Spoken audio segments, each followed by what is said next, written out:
Oh, boy. Oh, man. Here we go. Here we go. I should probably start the recording of this nonsense. Okay.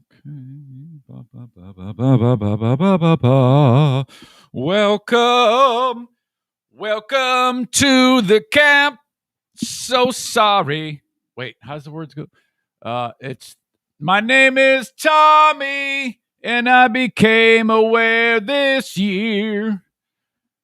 I was listening to Carl from Who Are These Podcasts a few weeks ago, and they referenced how many songs by The Who have references to pedophilia. And I'm like, you're right. The song Uncle Ernie, Fiddle About. Ugh. And didn't Pete Townsend get busted with kiddie porno? I think so. I think there was some weirdo scenario back in the day where they banged on the door of Pete Townsend somewhere in the UK, and they're like, "Hey, we heard you got child porno." And then he actually said, "Yeah, I'm doing a research project." And they said, "Oh, okay." And they like let him off the hook or something. Like, look it up. It's all there. I swear to God. Okay, that's all weird. It is the 11th of May, 2021. This show comes to you each and every day from the Baldwin Ace Hardware Fear Bunker Studio. The Eric Zane Show podcast begins now. This is Zaniac Joe Pellerito. And Danny Pellerito. E-Z-E-Z-S-P. It's the Eric Zane Show podcast. Give me an E. E. Give me a Z. Z. Give me a S. S. Give me a P. P. What's that spell? Yeah. What's that spell? S-P.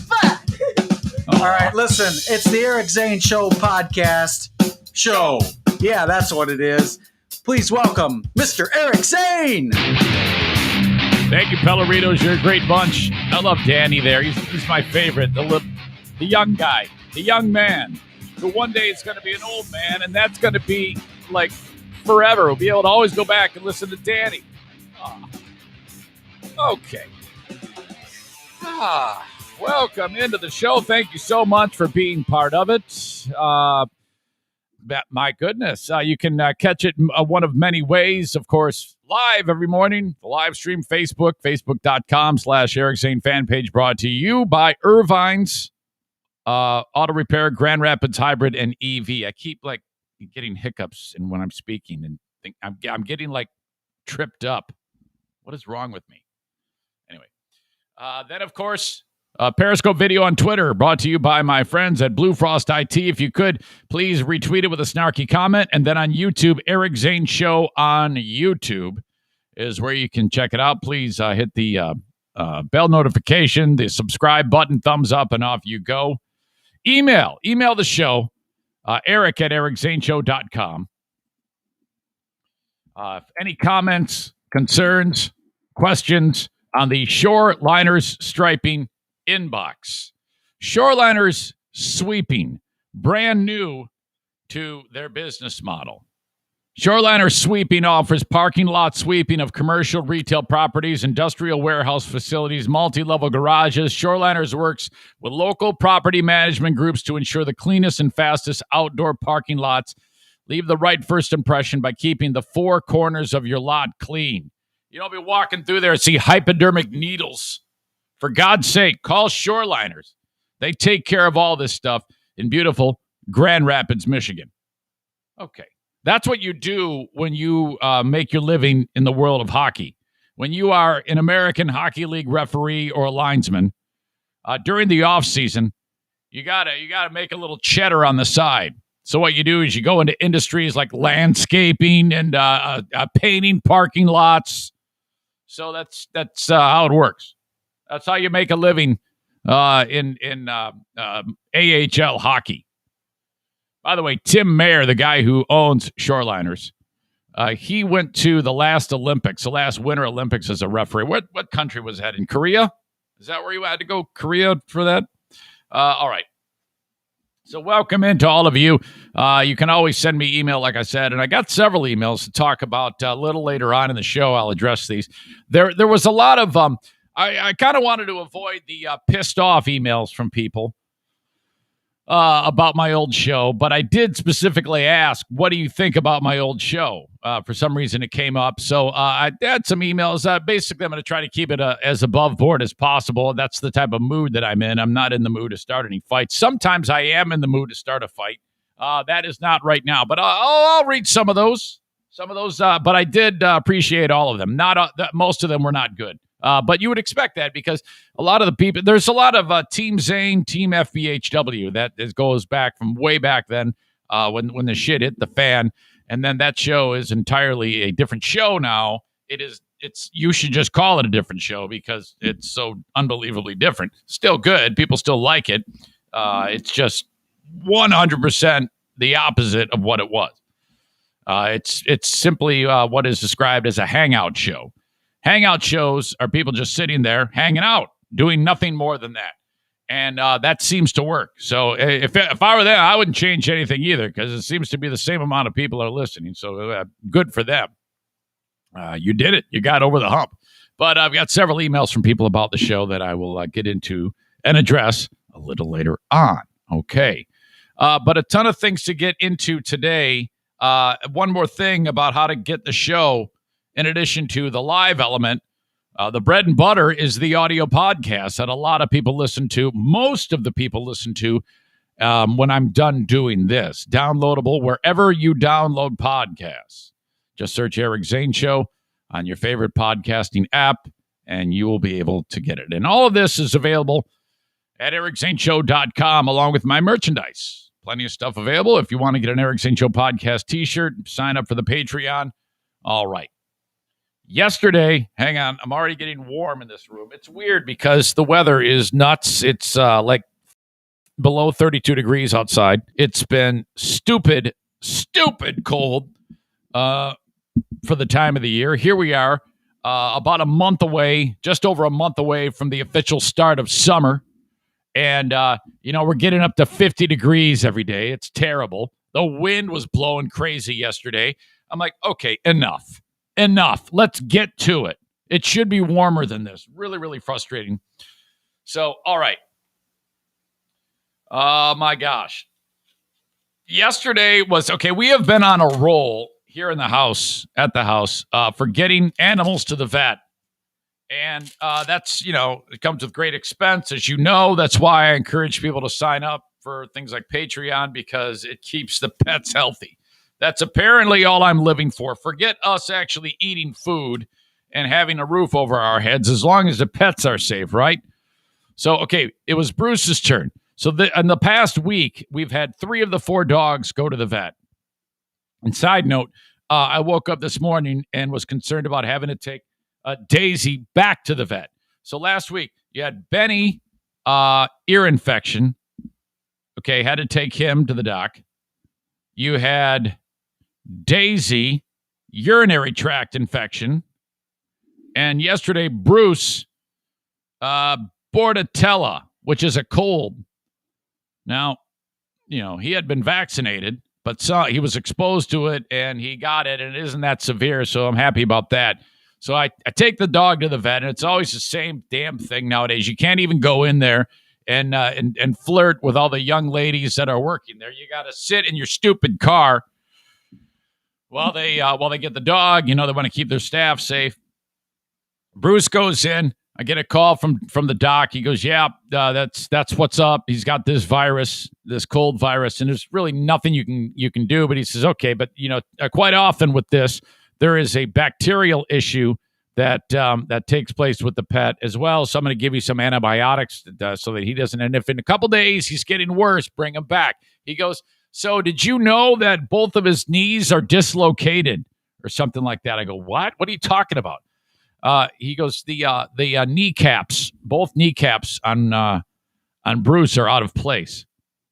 Now, I've seen people dislocate or have their kneecaps slip out of place before, and it looks like, in something in sports, looks to be the most painful thing in the world. And I'm like, well, no. I mean, did he get out of the truck and walk in and both kneecaps get dislocated from the time he went from the truck to your exam table? Because no. And he goes, "Has this ever been discussed before?" I go, is the term luxation? He says, yes. I go, well, yeah, it's been brought up. It was your dad, because this place is full of this dude, Dr. Josh, his dad is one of the vets too. I go, yeah, your dad told me that there was, when he was a puppy, there was some luxation. And he goes, yeah, well, now it's a lot worse. I go, so what are you telling me? He goes, yeah, well, both kneecaps are out of place. At first it was just the one leg and just a little bit, and now it's both of them. And the one is like, out of 4 grades, this is a 3. So I'm like, well, what the hell? And he's like, yeah, so I just popped it back in place. And I'm like, well, this sounds terrible. He goes, have you noticed him limping, favoring it, licking it? He can't walk right. He can't jump up. I go, no. This dog can jump up on these really high pub chairs that we have at this center island in the kitchen, jump up on those, and then jump up on top of the island, and then jump off like diving off of a high dive back onto the ground, and then he just takes off like a bat out of hell. He is ridiculously fast. He can corner like you wouldn't believe. This Frenchie is a supreme athlete, and I mean, he really is. And I think, and I credit that to while he drags me. He doesn't know how to walk. Frenchies in particular, they always pull on the leash. Bruce is always it's always slack. You know, Daisy's always lazy when she's walking. Benny's just scared shitless, so he doesn't pull on you in any way. Bruce is constantly pulling on the damn thing. So for the half-mile walk, it's like he's dragging a monster truck tire while he's walking. And you got to put all this resistance on the leash. So he's constant. The whole thing, the whole walk, 20 minutes. It's like a 20-minute fucking CrossFit workout for this dog. So Bruce is ripped. I mean, he looks like Boring Dean, who we are going to hear from later on in the show, as he was nearly assaulted, or he nearly had to assault somebody. You won't believe what the hell happened to Dean. Well, anyway, as you know, Dean, he wakes up every morning and does 7,000 or 8,000 push-ups, and then like goes out to a tree in the backyard and does like 5,000 pull-ups, and then he does like an ab workout, and all old school Jack LaLanne shit. He could probably jump in the water and swim pulling a freighter. Did you know Jack LaLanne did that? Jack LaLanne, you're like, who the hell is Jack LaLanne? All right, I gotta brush up on Jack LaLanne and come back with that for another time. That guy clearly was an alien. He's dead now, but he lived to like 300 years old. He was ripped the whole time, and then he didn't suffer when he died. It's just like he lived that long, and then all of a sudden he was gone. So there was no long disease or anything like that. The guy went out the way you're supposed to go out. I love that guy. I'm not gonna focus on that now. I'm already going off on an ADHD tangent. All you need to know is that Bruce looks like Dean. He's ripped. Dean is, by the way, he sets the bar for old man who can get in shape. Okay? If he puts a bag over his head, you're going to think he's like 24. All right? He is just jacked. All single Zaniac women have had sex with him. I mean, they just call him up and say, look, I saw a picture of you. I can't take it anymore. I'll pay for your plane ticket. You got to get over here and put it to me. You are that incredible. You are an unbelievable specimen. And he didn't have to go to the gym. He didn't have to do anything. He just did a whole bunch of push-ups and pull-ups and ab work. And then I think he like chopped wood. And I think right now, as he's listening to this podcast, he works on his sister's ranch. His sister's like a billionaire. Okay.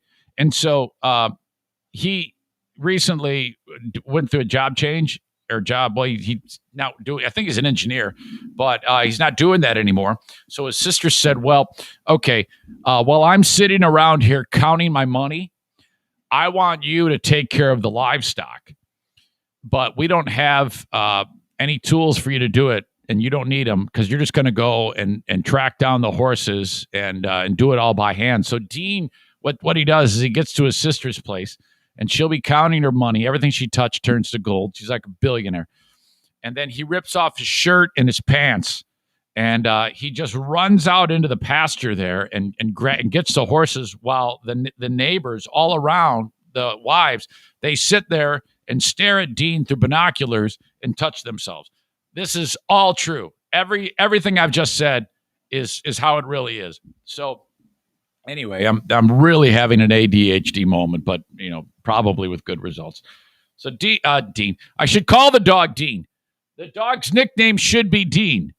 So I say to Dr. Josh, I go, well, okay, why isn't he in pain? He goes, I don't know.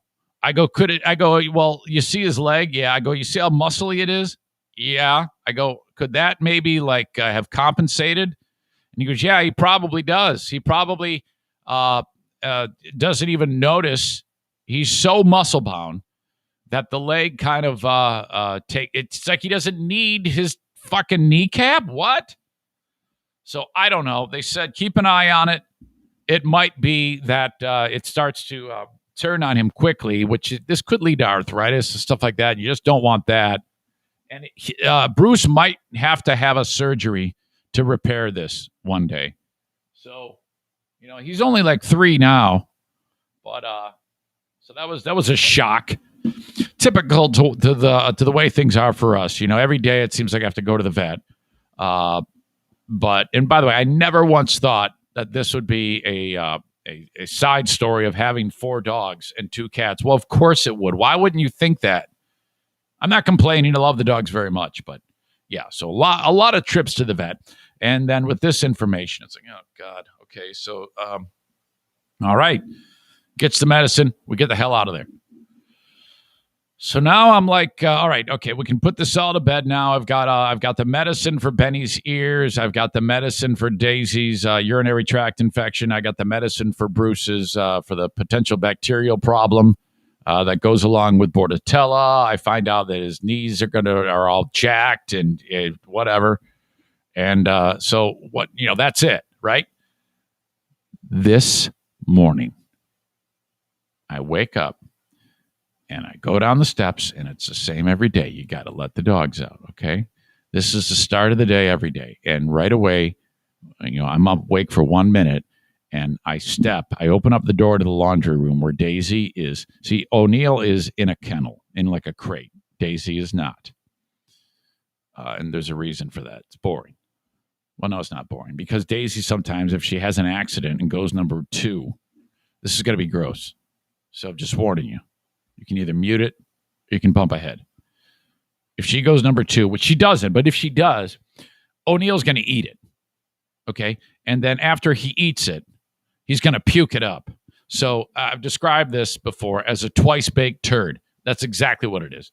O'Neill eating the fresh one. He pukes it up, and so everything's ruined. You might as well just, light the house on fire. Ugh. I walk into the laundry room, and then I've got these slippers on, these slippers that every old man has, old man deer form slippers. And if you see the grooves on the underside of this slipper, no, you can't. I pretty much washed it. A full slipper. I take a step and I feel my foot slip and I almost fall.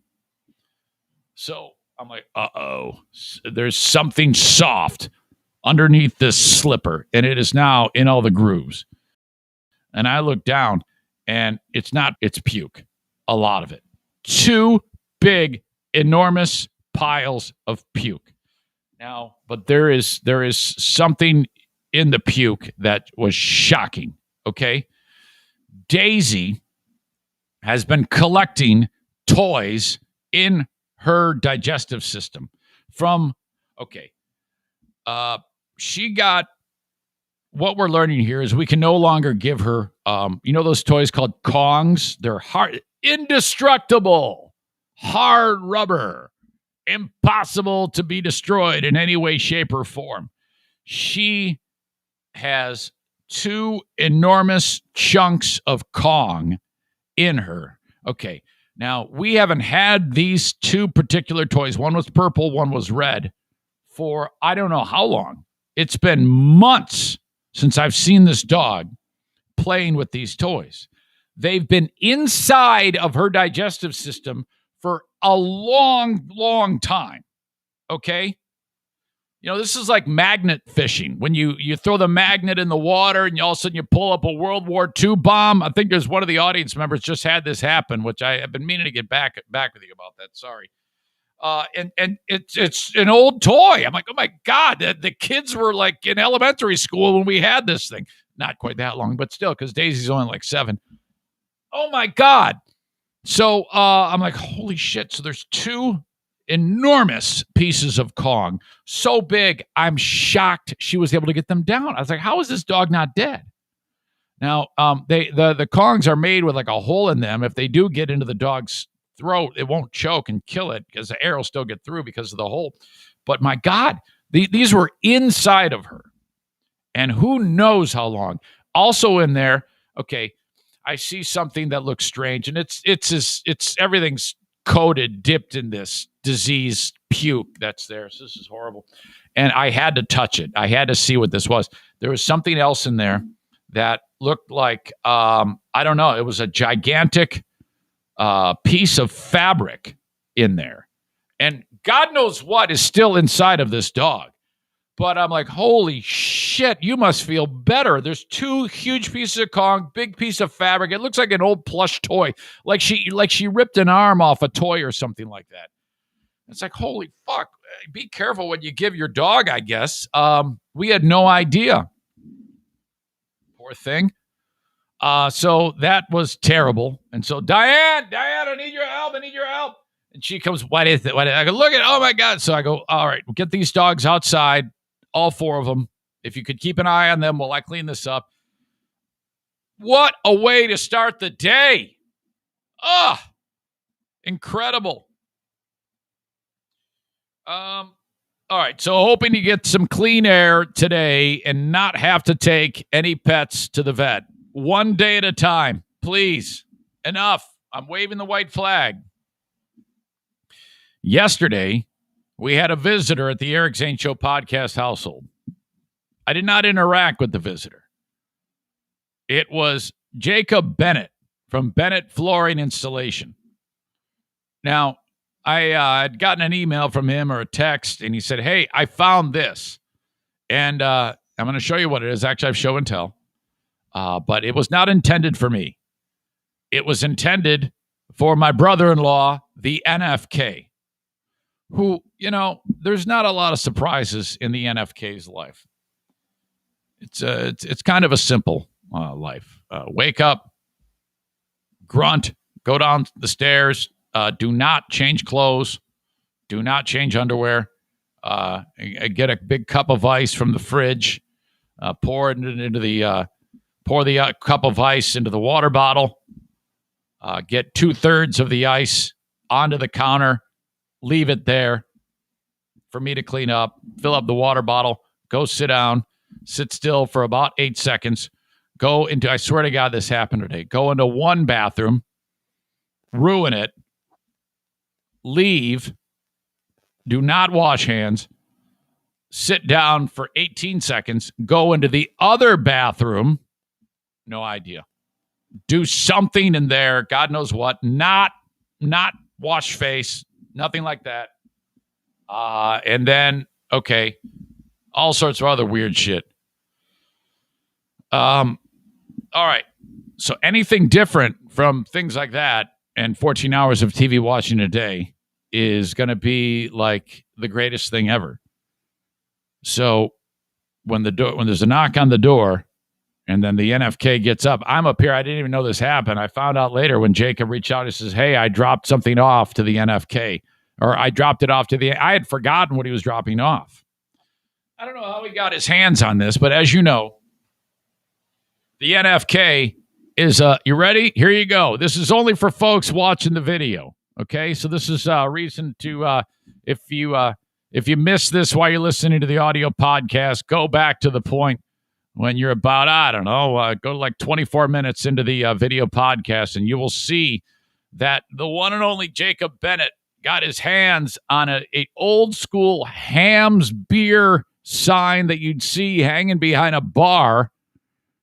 And it's a beautiful scenery, and it says "From the land of sky blue waters," which is one of their phrases that they use in their marketing, always have. So this is a classic Ham's Beer sign. I'm curious as to how he got his hands on it. In fact, Jacob, if you're listening to this live, I might be throwing a call to you in a second to find out what the interaction was like. Now, I'm wondering if we can do maybe a Photoshop. Pellerito is an expert at the Photoshop. Okay, he's picked that up as a hobby. I could send him a picture of this actual sign. And, here you have the rushing water and these rocks and the trees. Looks like someplace in Minnesota, maybe the UP of Michigan. That's all land of sky blue waters. And if we could have maybe the NFK's face somewhere on here, or perhaps him firing off the Ham's Beer shit cannon into the water, perhaps a toilet, because we all know that if you consume something from the land of sky blue waters, if you consume too much of it the night before, well, then it's going to make the day before's Hot Pockets turn liquefied, and it's going to destroy the toilet. Jason says, did you tell NFK how the sign showed up? You're going to break the fourth wall. Boy, I don't know what you mean. Oh, okay. Yeah, let me go over. First of all, I'll tell you how it went when I went downstairs and he interacted with me. If I can't, first of all, I'm gonna try to get Jacob on to get his from his perspective when he dropped the thing off. I would love to hear the interaction, because whenever the NFK answers the door, he's kind of like ready to kill somebody, or he looks very, very confused, and then he goes and gets me. But so I'll tell you that in a second. But first, I'm going to try to bring Jacob from Bennett Flooring Installation in here. Come on, buddy. This is Jake. Hey, it's Eric. Hey, what's going on? What part of town are you working in right now?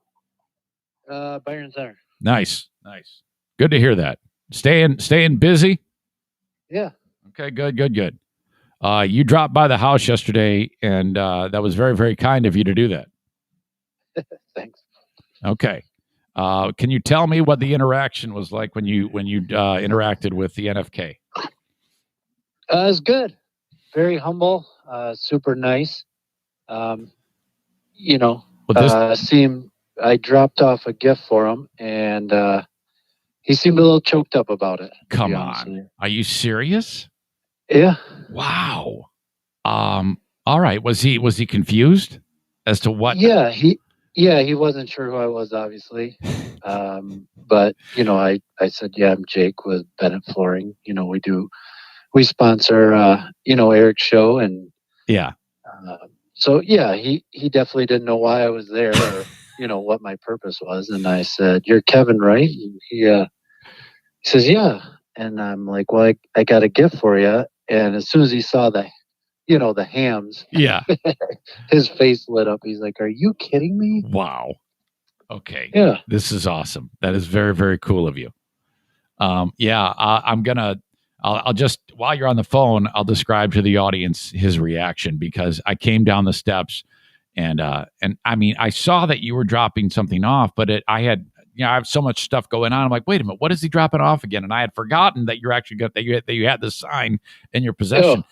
So then he gets up and I go into the kitchen and he goes, "Oh my God, man, somebody dropped this off. Holy shit, look at this shit." And he comes walking up and he shows me, and he is so excited.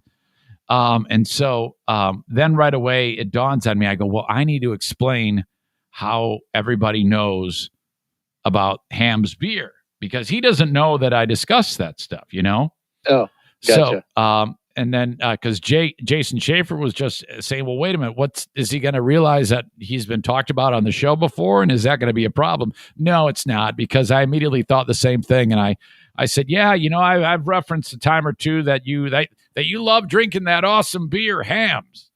And so he's like, oh, well, that's good. Yeah, shit. He was is so excited. He's going to hang it up in his room. Well, when you said kitchen, I was like, oh. Well, it wouldn't, if we did, he'd be happy. He'd be happy. Right.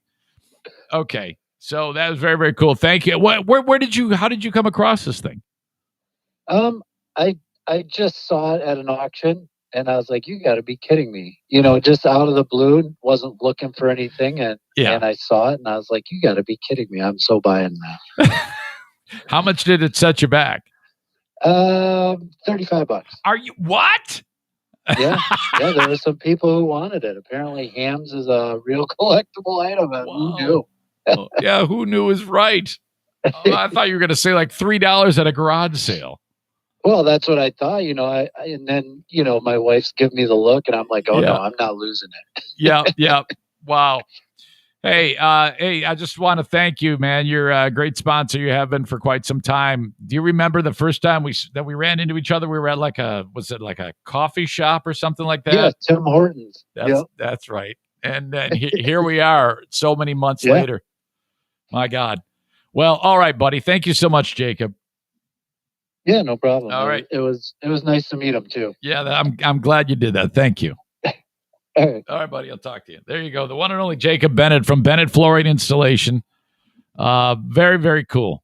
Thank you so much. You can reach out to Jacob yourself at 616-318-0167 if you ever need flooring installed. I'll talk a little bit more about him coming up in just a few minutes on the one of the other sponsor segments. But holy shit. So, yeah, he's not Jason, I know what you mean. I was a little bit like, hey, wait a minute. Is he going to no, he would never think that. Truth be told, I think that if he just knows that I've mentioned the beer, that he's not going to be he's going to be none the wiser about talking about the Hams beer shit cannon and all the unbelievable interactions we've had in his time here. Which, by the way, there is a best of show tomorrow that I'm curating the old material from right now. And in that and the reason why is because Dinah's getting operated on tomorrow. So in case you don't know, I'm not going to do any podcasting tomorrow because I got to be in the hospital, take care of Diana, and then bring her home. Okay, great. There is the story. There's some great stories. A couple involve the NFK, and one also involves my trip to the dentist, my most recent trip to the dentist in January. And you're going to love this story. There's some real highlights to it. All right. So that's all comes up. And I also have an edition of Dear Meathead.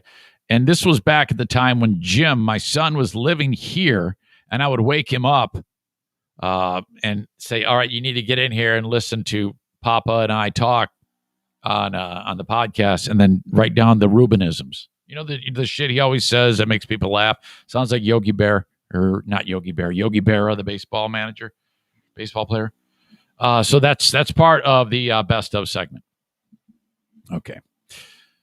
All right. As indicated, I've got merch available. I'd love you to be wearing an Eric Zane Show podcast t-shirt. Get more information at ericzaneshow.com. Check out the styles. 27 different colors for some of those t-shirts. Lots of different things for you to check out there. T-shirt styles, different designs, different logos, all on there at ericzaneshow.com. Click merch. And the live stream of this show brought to you this time around by my friends. My friends at Gift of Life Michigan. Get more information about being an organ donor, signing your organ donor card. Gift of Life Michigan. Get there by clicking on their logo at ericzaneshow.com. It'll take you right to the page, my own page, that can point you in the right direction. Make sure that your organ donor card is signed so that in the unlikely event that something unbelievably awful happens, the good that comes out of it is they pull out your license. They go, get rid of these organs, harvest them. So that means 8 people could have their lives changed or saved. All at ericzaneshow.com. Click on the Gift of Life logo. Also hard at work, in addition to Jacob Bennett, this Tuesday is Joe Martinez and his crew from A&E Heating and Cooling. Reach out to Joe at 616-516-8579. check in on that AC tune-up for $79 right now. Okay? Once they get there, he's going to say, hey, sign up for the AC tune-up and the furnace tune-up in the fall. Okay? And then you just pay one fee. It's about $190. You don't have to do that, but I do it because then it's all taken care of. And then in the fall, it comes back and you've already paid. You're like prepaying for the year. All right. 616-516-8579. You need to see your heating and cooling specialist like Joe Martinez twice a year. Do not mess with the AC system going out. Do not mess with the furnace system going out because you know what's going to happen. It's going to be on the hottest day of the year or the coldest day of the year. And then you're going to pay a lot more to get Joe show up at your house and repair that stuff at that point. 616-516-8579. If you're thinking about installing AC finally in your home, or if you need to rip out the old shitty stuff and put in the new stuff, call Joe. And the reason why that's great is because you're going to be installing the Comfort Maker brand of air conditioners and furnaces, which is the best in the industry. And by all means, go ahead and get a couple estimates from all these other schleps that are in town and then compare it to Joe. Joe's going to beat them. If he doesn't say, Joe, you're going to beat them? Eric Zane said you would. He's going to say, all right, I will. That's how it works. I mean, seriously, if you call and I've told you to call, you will be the lowest price. Okay? His will be the lowest price, and it'll be the lowest price you pay compared to the other estimates. That I can promise you.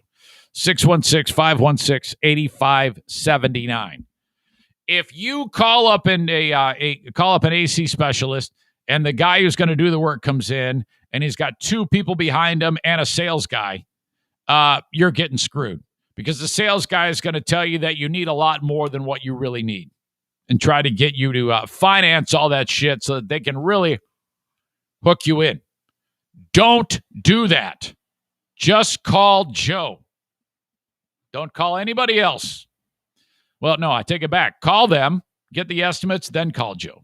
So call Joe third. 616-516-8579. All right. I will be recording another podcast today, and I'm really excited about it. It is the Shitty Song of the Day podcast. It will be released on Friday, which reminds me, I got to do some homework. Song I'm choosing for the Shitty Song of the Day podcast is House of Fire by Alice Cooper. This thing is a disaster. And when I talked to Brandon from the Shitty Song of the Week podcast, he said, all you got to do is find a song that's shitty, listen to it, to the key points of it. Why is it shitty? And we will put your song head to head with another terrible song, and there will be a battle for the head to head title of Shitty Song of the Week. All right. I think the folks at Shitty Song of the Week may have gotten popped by one of the people who, say, hey, it's illegal to put copywritten music onto the podcast. But I think that they're kind of under the radar. I don't know how long they can continue doing this because, I mean, I've been smacked on the nose for having copywritten music on my podcast. I'm curious how long this is going to last. But if you go to Shitty Song of the Week on any of the podcasting platforms, you will find them. Their logo is a piece of shit with headphones on. Not bad. So I will be recording that this evening with those boys, and then it'll make an appearance on Friday. Okay.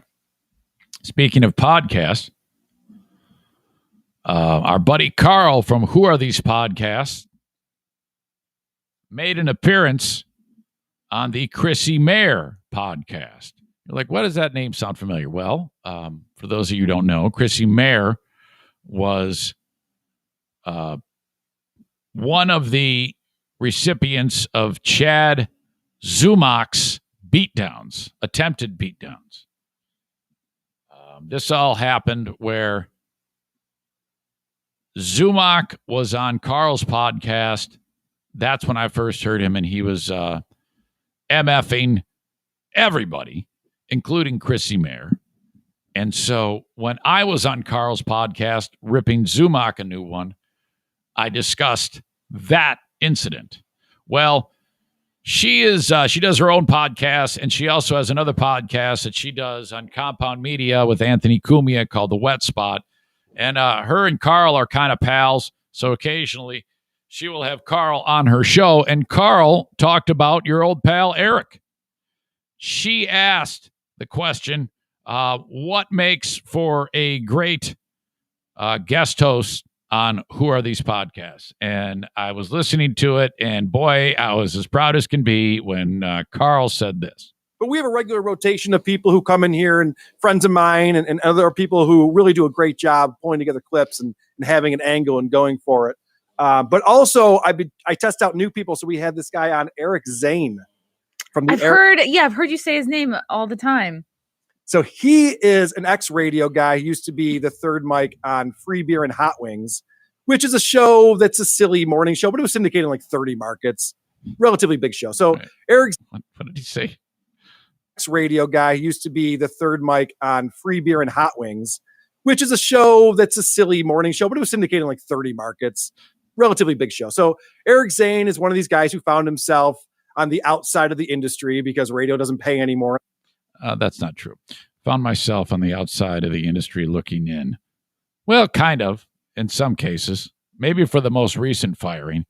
First firing was, well, you know what happened in the first firing. Second firing, they changed format. Third firing, yeah, no money. Relatively big show. So Eric Zane is one of these guys who found himself on the outside of the industry because radio doesn't pay anymore and there aren't a lot of gigs. So he started up his own podcast, and he is hustling. He is pushing it hard. You know, it's got a local following where he is in Michigan. So he decided he didn't like the way that Chad Zumock presented himself on my show. Now, I had Chad Zumock on this one show, and it kind of got derailed. He really wanted to motherfuck you quite a bit. That was his main goal. Wow.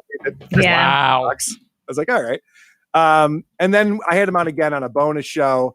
So what Eric Zane did, have you heard Eric Zane on my show yet? If not, I'm going to send you the clips. You have to send me the clip. Because what he did was he put together a whole Chad Zumock package where he played Chad Zumock on my show and then Chad Zumock on his show, and just showed that there were a lot of inconsistencies with what he was saying. He was calling out people for being narcissists. And narcissism is really a problem with these comedians, blah, blah, blah, blah. And then he's on his show and he's like, I make a living from comedy. I got 7 standing ovations at my last set. All right. That was cool. I'm glad I reached out to Carl. I said, thank you. You're too kind to mention me on that show.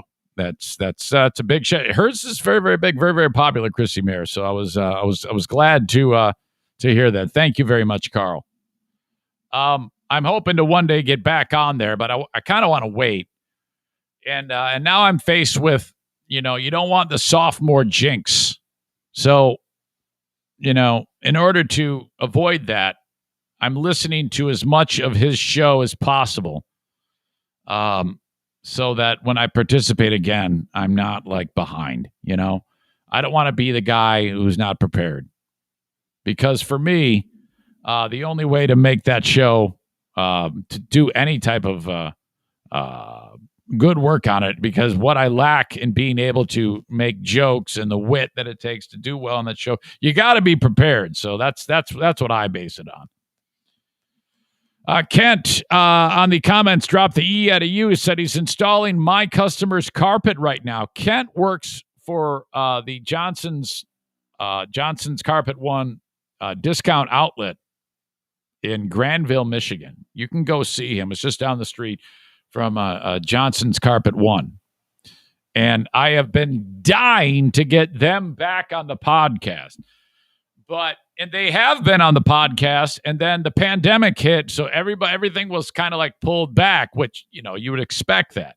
But now they're getting, trying to get back to a place, and I think they're getting close. So I've been like dying to get them back on the show as a sponsor.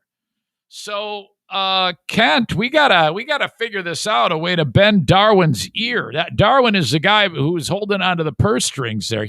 I cannot get him to even say hello to me.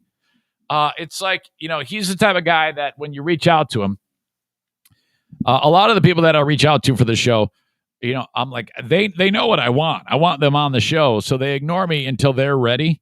But I keep having to reach out like, hey, I'm still here, still thinking about you. Can somebody get back a hold of me? I'm like, God, I got to wait. I got to keep waiting. So a concerted effort between us, Kent. Chris says, Johnson's still in business? Are you kidding me? Oh, absolutely still in business. Kent says, I'm pushing him. All right, we're going to double team him, Kent. Double penetration is what we're going to do.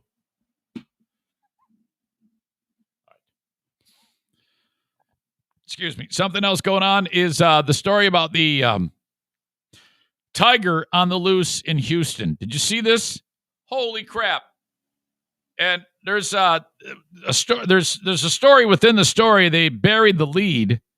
And that is the guy who walked out of the house to get the tiger because the other day, everybody looks out. It's a suburban residential neighborhood, and you look out, and there's this gigantic Bengal tiger walking on the front lawn.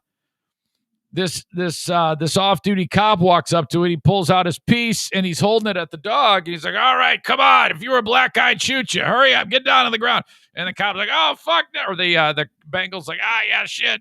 And he's just looking at him, and then the cop's looking around to see if there's anybody that's going to get attacked or whatever. And then the owner, we guess, of the tiger comes out of the house. He goes, oh, it's cool. Put your gun away. And then he goes up to the cat and gives it a kiss. He kissed it, and then he leads it in the house. And this cop is like, what the fuck just happened here? So there's a lot going on here. A tiger on the prowl, and this is happening in a Houston suburb. That was so crazy. Its apparent owner arrested last night, but this morning, officials are still searching for that very big cat. NBC's Morgan Chesky has his head on a swivel because he's in the neighborhood where that tiger was. This guy right there, Craig, the black guy, I forget his name, Craig something or other from NBC. He's got a voice. Is anybody in this room who's enjoying this podcast, this live stream room, familiar with the cartoon Hong Kong Phooey with Scatman? Hong Kong Phooey, number one super guy. That's what this guy sounds like to me. Searching for that very big cat. NBC's Morgan Chesky has his head on a swivel because he's in the neighborhood where that tiger was spotted. Morgan, good morning. That's right, Hong Kong Phooey. Hey, good morning, guys. Truly a wild story, no matter how you look at this. And you can only imagine the shock for everyone in this neighborhood when they looked out their window and saw a full-grown tiger walking right through in broad daylight. Authorities tell us it was being kept as a pet inside this home before somehow managing to hop a fence and then get in a frightening face-off, all caught on camera. No, sir. No, sir. Why is there a tiger? This shocking viral video capturing a tiger on a Mother's Day prowl in this West Houston community full of families. Neighbors like Gigi and Luke Rodrigue telling me they're still in shock. By the way, it's a rich neighborhood. These are nice homes. You get these two rich people outside of the house. Oh, my God, it's just crazy. 2 houses down from us and had no idea that he had the tiger. Oh, my God. Oh, my gosh. When Deputy Wes Mannion heard a tiger was loose in his own neighborhood, he rushed over with his service weapon drawn. At no point in time did I want to kill a tiger. With his eyes peeled for cars or kids, Mannion spotted a man who appeared to be the tiger's owner. Get the back inside. Who he says, the guy's like, I don't have to. It's mine. Don't worry. This thing's a big baby. Kissed the big cat before leading it inside. I told him to get his tiger back inside as quickly as possible, just for the protection of the neighborhood and everybody around. Sounds like boring Dean on that intro. When Houston police arrived, an even more bizarre scene unfolded. The owner put the tiger in a white SUV and drove off. He jumps his own curb, goes through his yard, and then down the road here. Tiger in the car. Tiger in the back, yep. Authorities say the suspect, 26-year-old Victor Hugo Cuevas, was arrested last night, but was out on bond following a 2017 murder charge. Wait a minute. He's now charged with evading arrest. Okay, hold on. Okay, this is where the details kind of, start cascading. Kisses Tiger, goes in the house with Tiger, comes out of the house with Tiger, puts Tiger in the back of the car. Cops show up. At this point, he takes off, pops the curb, goes over the lawn. The cops go chasing him. He is arrested. He was actually at that time out on bond for a murder back in 2017. Side note, if you murdered somebody in 2017, whatever happened to his fair and speedy trial? That was like 4 years ago. And he's still out on bond? Police say they still don't know where the Tiger is. So then they end up catching him and arresting him for evading police. And, actually, they, I think they'll say here, hang on. I'm more concerned that they get regain control of the Tiger. This is far from the first incident involving a big cat here in Texas. Okay, yeah. So he's in the, and then the guy with the Tiger in the car takes off like a bat out of hell. The police chase him, and then they give up the chase. So, all right. By the way, is it like the easiest thing in the world nowadays to get away from the cops? Because nowadays, cops, they're very quick to give up the chase for fear of somebody getting killed. But I think they might be giving up a little too soon, Jesus. It seems like every time there's a story about someone's getting chased by the cops, the bad guy always gets away, it seems like these days. So he gets away, but then they eventually catch up with him, arrest his ass, not for anything to do with the murder. That's still like kind of like that actually has nothing to do with the story. He just happens to be accused of murder and is out on bond for 4 years with a Tiger, running from the police. When he did get away, he did something with the fucking Tiger. We don't know what he did with the Tiger, okay? 2 years ago in the Houston area, Loki was found abandoned in a pet when she was rescued from the bitter cold. The Humane Society of the United States says more than 400 dangerous incidents involving big cats have occurred nationwide since 1990. It is incredibly inhumane to have tigers in your house. And for those who watch... By the way, that lady who's making that comment from the local humane whatever, her name was Kitty. It actually says Kitty what's-her-face. Too close for comfort. We're just still in a lot of shock. So just hair really rich and vocal fry. To have tigers in your house. And for those who watched it, too close for comfort. We're just still in a lot of shock. So Morgan, to be clear here, this tiger is still on the lam, and I think there's probably some confusion out there. Owning one of these big cats, that's legal in Texas? Yeah, it depends on where you are, Craig. And as of right now, the whereabouts of that tiger is still unknown. It's illegal to own a tiger in Houston city limits. You can own one outside in the outlying county areas, but you have to register with animal control, have a proper enclosure, and make sure you're at least 1,000 feet away from a school, daycare, or even other residential area. And in fact, there's a bipartisan bill in the Senate right now that would ban private ownership of these big cats. Humane Society tells us not just a good idea for the health of the big cats, but ours as well. Yeah, Craig? yeah. Seems like a no-brainer. Morgan Chesky for us there in Houston. Be safe. Who owns a tiger? Who in the world owns a tiger? A murderer. Yeah, apparently a few people. Crazy people own tigers. Hong Kong Phooey, number one super guy. Hong Kong Phooey, better than a private eye. By the way, there's been a trend on the live stream comments lately, and I don't know. It's kind of like I need to do this, point it out, because it's becoming quite a habit. In particular, Jason Schaefer, Josh, you guys are fucking horrible at the corniest, shittiest dad jokes ever. And I think Patriot Nick started this trend. But for some reason, you guys, God, the shit you write is so fucking corny. Jason writes, now I'm hungry for Frosted Flakes. And I don't even know, I'm not even for sure what the fuck that is supposed to mean. Jason writes, here, kitty, kitty. Oh, ha, ha, ha. Oh, ha, ha, ha, ha. Ooh, hoo, hoo, hoo. Josh follows it up with meow. Why are you even writing these things? That is so not fucking funny. Oh.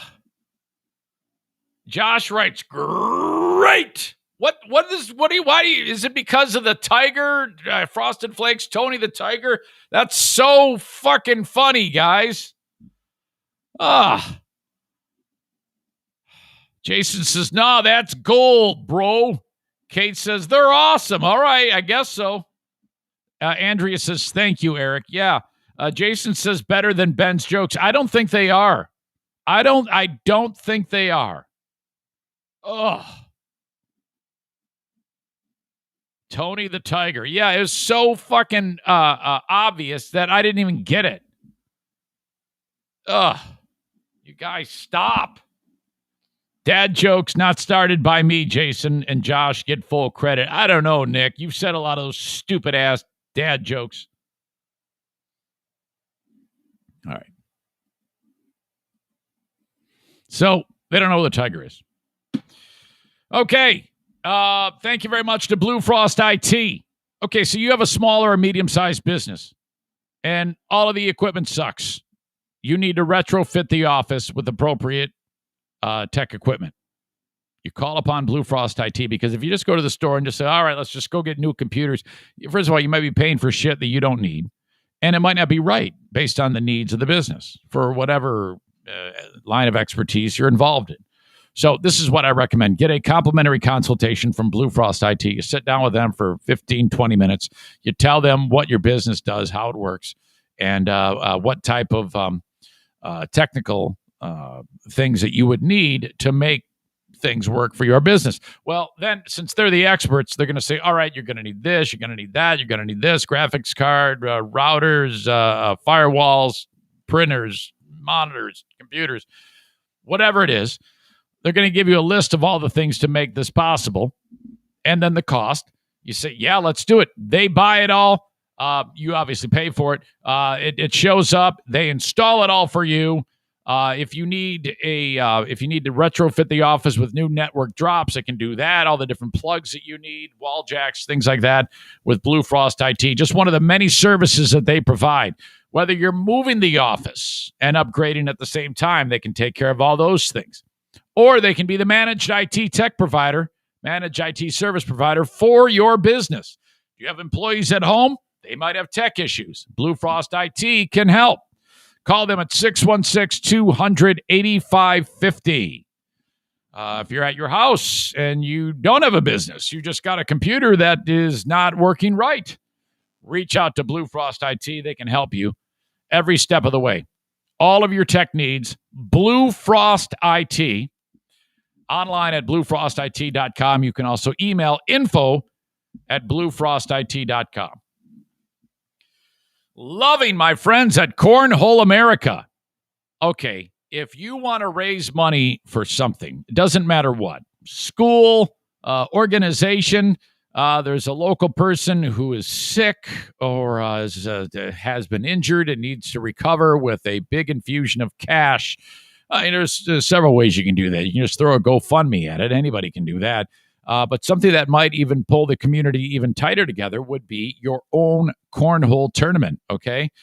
You organize this big thing. It's like, how does that even happen? Reach out to Cornhole America. They can help you every step of the way so that you can run your own cornhole tournament and raise a ton of cash. And you get the boards, okay, for your event. Let's say it's a local charity. Maybe they're raising money for someone, and maybe the local cancer organization, leukemia, lymphoma, breast cancer awareness, AT Children's Project. You need the logos on the cornhole boards. Cornhole America can help you every step of the way in actually putting the event on so that you can get the most bang for your buck and raising money for whatever cause it is you want to do.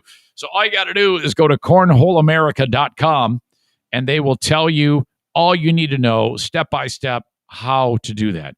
Cornholeamerica.com. We heard from Jacob Bennett a short time ago from Bennett Flooring Installation. 616-318-0167. And I really like the business model because it isn't so much, and well, I guess you can do it this way. I mean, if you wanted to have them do everything, tearing out the old stuff, preparing the flooring, getting it ready to go, or where the flooring is going, preparing it, and then putting down the new flooring. You can go that route if you want. Taking off all the moldings and the door casings, putting down the flooring, putting those back on. Sure. But if you want to do all that preliminary stuff because you can do that yourself, and then that's going to save you on cost, and then just have Bennett Flooring Installation there to measure and install the floor, and you can do that too. It'll save you a ton of money if you do most of the work yourself. And then when it comes down to the final laying of the flooring, if you don't want it to look like, you did it, have Bennett Flooring Installation do it. They will come see you if you are in West Michigan. They'll measure, they'll go home, they'll do some math, they'll send you the estimate, and then you say, that's not so bad. Get over here and install this. You can buy the flooring yourself. Go see Zaniac Ken drop the E out of U over at Johnson's Carpet One, the outlet store. And that's another free one for you. That's 2 now. It's because I love you very much. All right, that's how you do it. Bennett Flooring Installation, because you want that to look good. And your wife's been bugging you to get that done. I know mine has. How much longer do I have to wait? Yeah, I know. Just paid the tax bill. It's one thing at a time. Doing the best I can. 616-318-0167.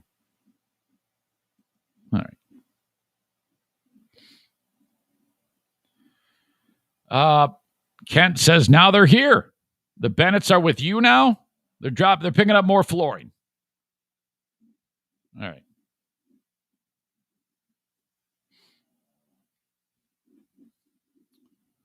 Tim Tebow. Oh my God. Okay. First of all, let me just say this. Tim Tebow is an exceptional human being. Okay. He's a little thing about Tebow that I think is not his fault is he evangelizes similar to like the way the Duggars used to when they were constantly in everybody's face talking about their 800 kids and all the faith discussions, and which is fine, but you don't want to be associated. You don't want to be Duggar like in how you're evangelizing. Tebow is really upfront about his faith, and I think that hurt him for a period of time. I think there was blowback. People, for some reason, didn't like how pious he was. Now, I love the guy. I think he's great. I think he is legit. There is nothing sideways at all about Tebow. I think he's a sweet soul. There's nothing wrong with him. He's not doing anything out of line. He did it all right. And by the way, I believe him when he says he remained a virgin up until marriage. And he finally did marry somebody. I have no idea who it is. But so that's legit. And that is, I think, more impressive, okay? Him staying a virgin till marriage is more impressive than, okay, if he were to get back into the NFL and make the Jaguars and become as good of a tight end as like Rob Gronkowski, okay, or, any other legendary Hall of Famer, if I would say that staying a virgin up until marriage is more impressive of a feat than him becoming a quality NFL football player. Because think about it. He is an absolute physical specimen. He is as handsome as they come. He is a gigantic man. He's 6'6" and just incredible shape. He's as big as any pro wrestler. He is huge and not fat. I mean, he is chiseled. A gigantic man with no doubt an enormous schlong, incredible looks, sweet as fucking peaches. Tim Tebow. Pious, and you know that all these years leading up to his marriage, and I'm guessing he was about 30 when he got married. So for 30 years, you figure that, let's just say adolescence, 13, 14, he was probably bigger and stronger than everybody else when he was growing up. So you know there have been women throwing it at him for 15 years. He's been having, I mean, really, really attractive women. From the time he was in school up until the time he was, whatever, at the when he actually got married. You know that not only is that an attraction because he is so attractive, he's a handsome dude, like I said, but I mean, I'm speaking out of school here, I'm not a woman, but I would guess that there are women who have been around him who looked at him as like a challenge. I am going to slay the dragon. I am going to mount Tim Tebow. Okay. And he's getting, that is serious temptation there. So to me, I think Tim Tebow, because he remained a virgin, and I believe that he did, is the world's most pious man. I think the Pope would look at Tim Tebow and say, yeah, you've got a closer pipeline to God than I do because of what you have accomplished. It is because, the Pope might be like, well, I am too celibate. I'm 75 years old and I've remained celibate, but I'm not you. You're Tim Tebow. So you are an absolute freak. So I think that is probably the most impressive thing about Tim Tebow, remaining a virgin for as long as he did. And now he's married. And so, God only knows, and I've gone down this road before, but can you imagine if by chance Tim Tebow had never, ever touched himself for 30 years, and the only type of emissions that took place were like when he was asleep, like a nocturnal emission. Now that's even on another level. If Tebow never ever touched himself, you need to start talking about sainthood. You need to start taking people that can't walk or are blind to him, and so that to see if he can heal them, because that is even more impressive. One thing not being with a woman, entirely different ball of wax or ball of jizz if you don't touch yourself. Okay? If all of those things are true, and then the wedding night happens. Okay. That would be absolutely unbelievable. And there should be video of that. Because do you remember that incident, that horrible thing where that tsunami destroyed Indonesia? Okay. And like 100,000 people died because of this massive tsunami that hit. I mean, his wife would be Indonesia. Okay. And it would be like, oh my God, it would actually make noise. It would sound like waves crashing. She would have to have scuba gear on. It would be ridiculous. There would you would open up the hotel room door and it would be like, oh my God, put all this vanilla pudding in here. Holy shit. It would come rolling out of the door, down the hall.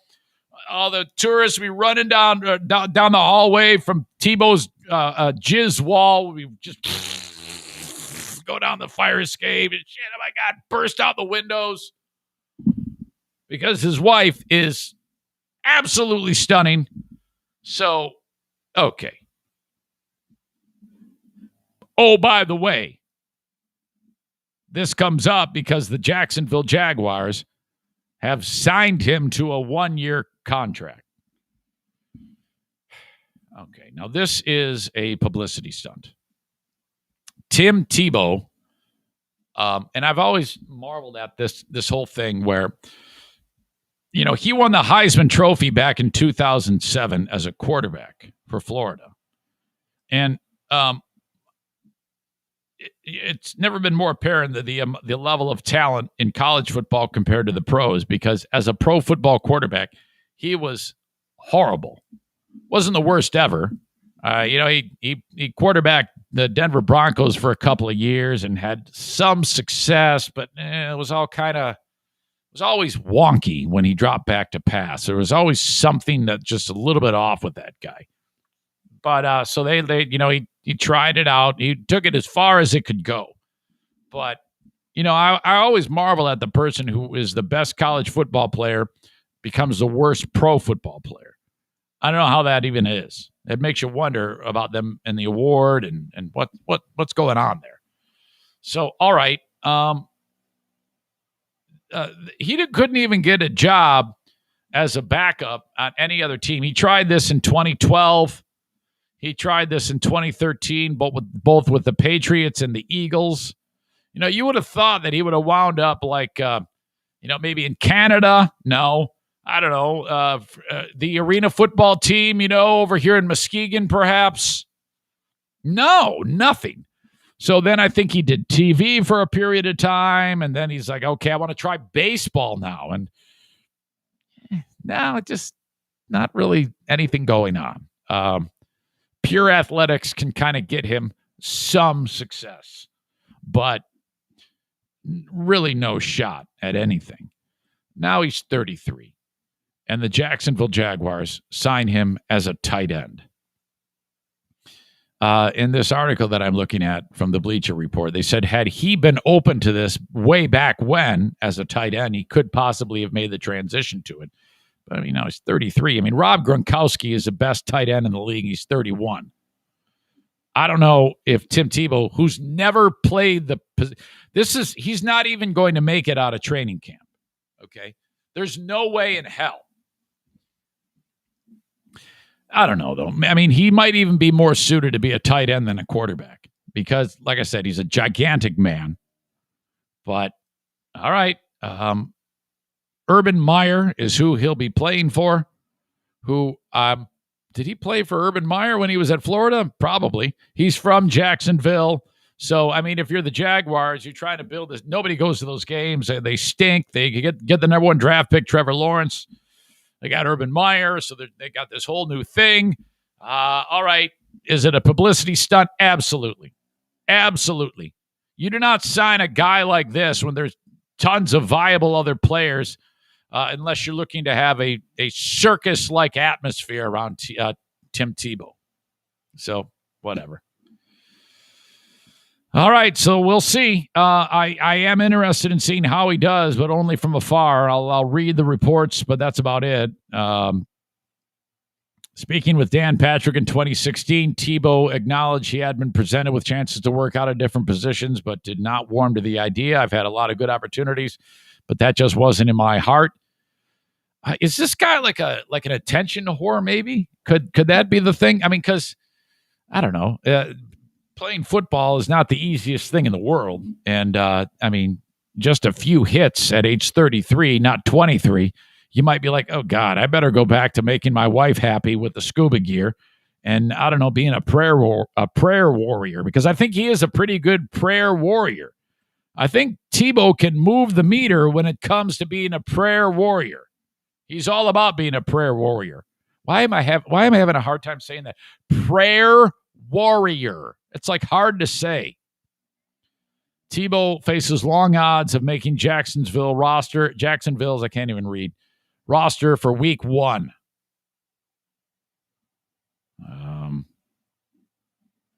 In 2013, a group of Jaguars fans gathered outside their stadium to push the team to sign Tebow. Okay, so it was 14 years ago when this guy won the Heisman Trophy. My God, that's a long time ago. Yeah, this is an absolute publicity stunt. Stupid. All right. One more sports thing, not nearly as big. There's a football player for the Minnesota Vikings. He's a receiver named Adam Thielen. I hadn't heard of him. The article from The Spun says NFL World reacts to Adam Thielen's controversial admission. Okay, so you read that. You're like, okay, he hates blacks or gay people. He has announced that he likes to beat up Asians or something like that. Because if the title reads NFL World reacts to Adam Thielen's controversial admission, it's going to have some impact. And it so doesn't. I'm like, who gives a shit? Listen to this. Vikings wide receiver Adam Thielen made some waves because he made fun where he dissed Lambeau Field, where the Packers play. Well, yeah, that place is a shithole. Who gives a shit? I'm with this guy. The whole stadium's not nice. He told some podcast, there's nothing fancy about it. It's bleacher seats. I love this guy. Right away, this is my new favorite player in the NFL. Green Bay's a shithole. They've got an asshole for a quarterback. Fuck the Packers. Fuck those guys. I mean, seriously, they have been beating the shit out of my Lions forever. I hate the Green Bay Packers. Fuck them and their stupid stadium. It's the second oldest stadium in the NFL behind another shitty stadium, Chicago's Soldier Field. But no team has occupied a single stadium longer than the Packers. They've played there since 1957. Okay. This whole thing is fucked. The Packers fans are a cult because all these assholes, that's owned by the public. So individual people own a piece of the team. The first thing you got to do is wipe that shit out and get all these losers out of there. And then you gotta make it one fucking warlord owns the fucking team. Then the next thing you do is you hire some military planes to bomb it and blow that thing up in a spectacle style. Get rid of that thing and build a new stadium. Screw that. I hate that place. Oh my God. So he says this, and now everybody is losing their mind about it. And it's like, who cares that he said that? They're acting like he just killed a family. Let's see. There's more history on one single bench in Lambeau Field than there is in the entirety of where the Vikings play, one Packers fan replied. I'm a huge Bears fan, and I hate the Packers, a Bears fan admitted. And still, I need to go to see a late-season game in Lambeau when it's freezing outside. Yeah, that sounds fun. The history of that field is something every football fan should experience once. No, they shouldn't. They should not. It does not matter. Screw Lambeau Field. In fairness, the quote was taken out of context a bit. During the interview, Thielen acknowledged the history of Lambeau Field and said he loves to win there. Even that's too far. It's clear that diehard fans of almost every NFL team don't take kindly to one of its most iconic locations being disrespected. No, you can keep it. I remember when we used to have to do those fucking horrible market visits. Another reason why another downside of being on the Freeburn Hot Wing show. I always say this. I didn't mind meeting the people. We flew to like Milwaukee one time, and then we had to take a fucking shuttle bus up to Green Bay. Took all day. It was horrible. Shit. I will never forget that. And then we did some appearance at some shithole bar for like way too long, right in the shadow of that shitty stadium. I'm like, fucking get me out of here. Horrible. Screw the Packers. Screw their stadium. Screw Brett Favre. Screw Aaron Rodgers. Screw your stupid cheeseheads and your dumbass cheese curds and your stupid Lambeau Leap. Fuck the Packers. Holy cow. I cannot believe that they made it that big of a deal.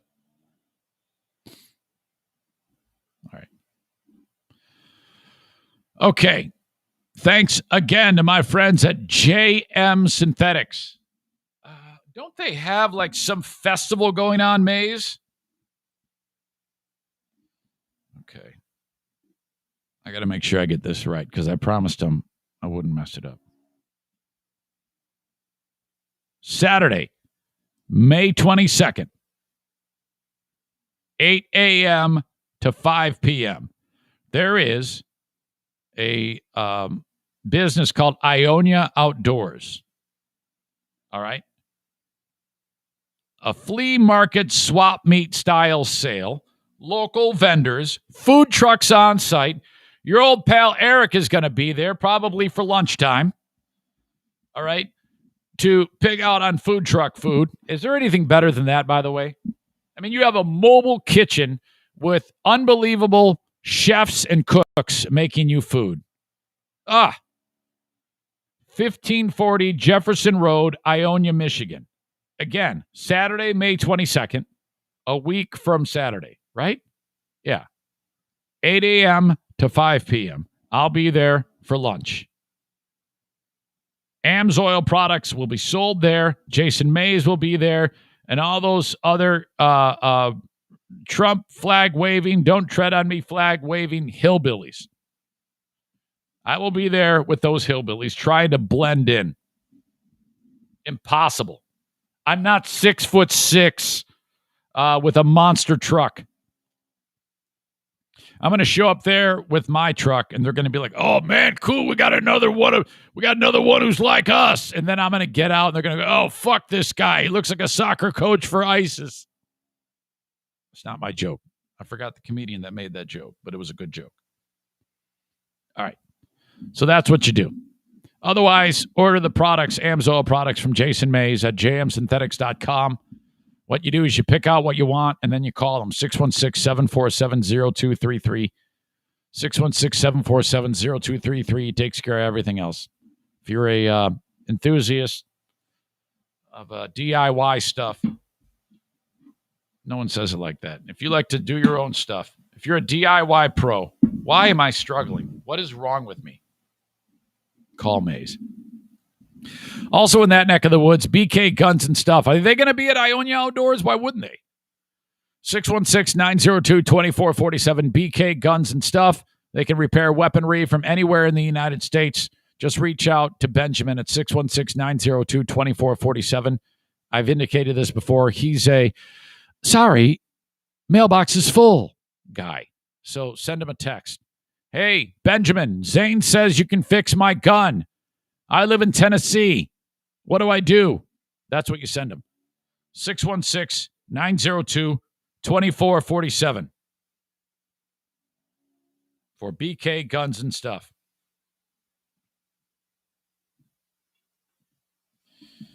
Got another guest coming up on the show here right now.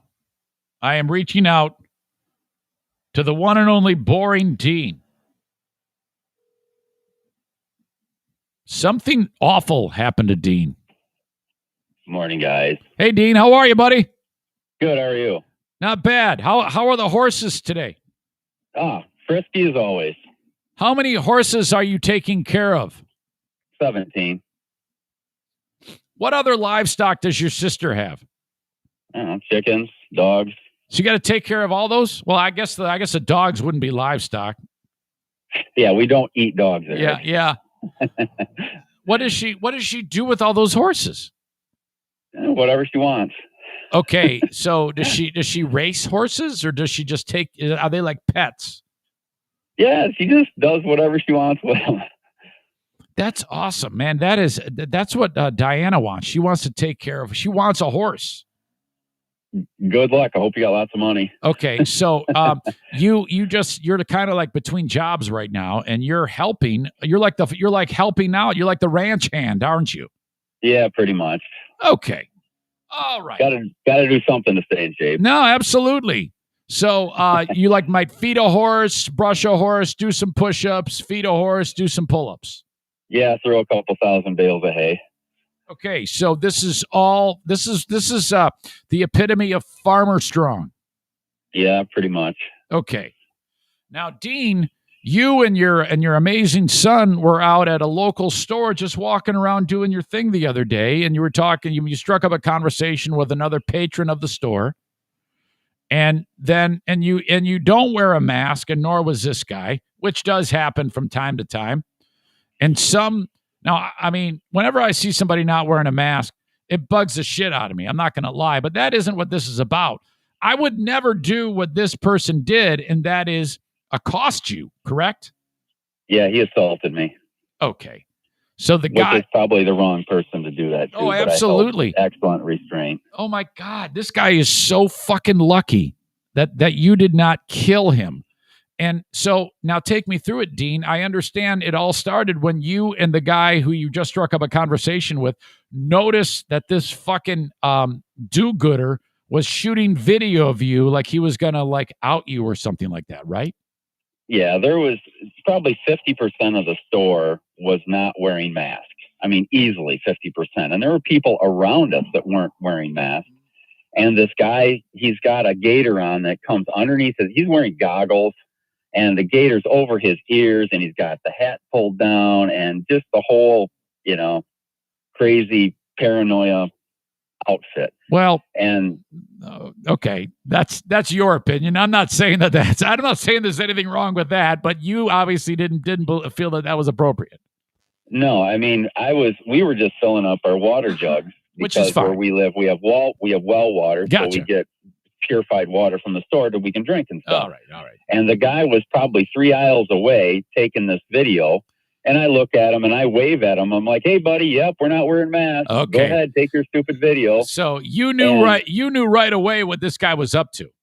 Oh yeah. Okay.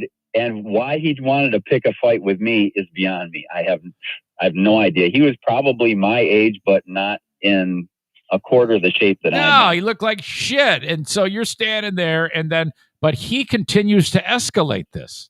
Yeah, he brought it. I'm standing there. He brings his cart nose to nose with mine and starts lecturing me and this other guy. And this other guy was in pretty good shape too. And the guy said, "Well, I'm not wearing a mask. I'm never going to wear a mask." And he said, "You have a right to your opinion." And the guy started into it. He goes, I said, "I'm not going to argue with an idiot." And he walks away. And so I'm still standing there. So I'm like, "What are you going to do to me?" Nothing. So he keeps lecturing me. And he's like, "Yeah," he said, "I bet you subscribe to Tucker Carlson." And I know who he is. I don't listen to him. And I'm like, "Well, who's Tucker Carlson?" Okay. Oh my God. He just starts cussing and swearing at me and everything else. And then to fuel the fire, I look at Neil, who's kind of standing behind me. I said, "Hey, Neil, you want to bet this guy voted for Biden?" Okay. So now you're trolling. Now you're like, okay, I'm gonna really go for it now. Oh yeah. Okay.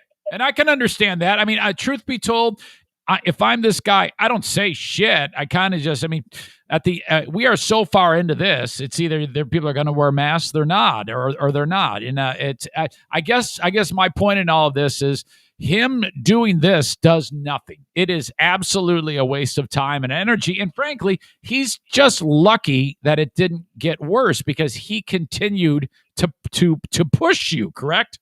Yeah. And I'm standing there. He walked up to me. I didn't approach him in the least. And he just kept going on and on. He goes, "Oh, I bet you don't even believe in the virus and the vaccines don't do any good." And I said, "Dude, you have a right to your opinion, okay?" And he goes, "Okay." And he walks up to me, and this, no bullshit, 3 to 4 inches from my nose, pulls his gaiter down, takes a deep breath, and blows in my face. Okay. And he's like, "How's that going to work for you, buddy? I had COVID 2 weeks ago." Okay, that is an assault, and we've heard about a lot of people getting arrested for this exact thing. That is a premeditated assault. Okay. Yes. That's fucking terrible, man. And so, how did you react to that? Because this is where I think the wisdom of your restraint is on full display here. Well, I'll tell you what, when he walked up to me, my right fist was clenched. And I'm like, "Okay, I'm not going to strike the first blow, but you do anything with my son, I'm going to protect him to the nth degree." And I'm kind of like a police officer. You got to make 1,000 decisions in a millisecond. I'm like, Neil's standing here. I'm not going to do it because I would have jacked his head off his shoulders. And I'm like, nope. Well, was it being recorded, audio and Oh, yeah. video? Well, the store store videos Well, going. I didn't record him. He okay. put his phone away. All right. Well, now I'm just kind of in my mind. The store video would show him do the breathing in your face, that exaggerated thing he did. I think that if you then hit him, you would not have been in trouble, because we've heard many times about how people are arrested for doing what he did, and you would be just defending yourself, especially since he said, "Yeah, I just got over COVID."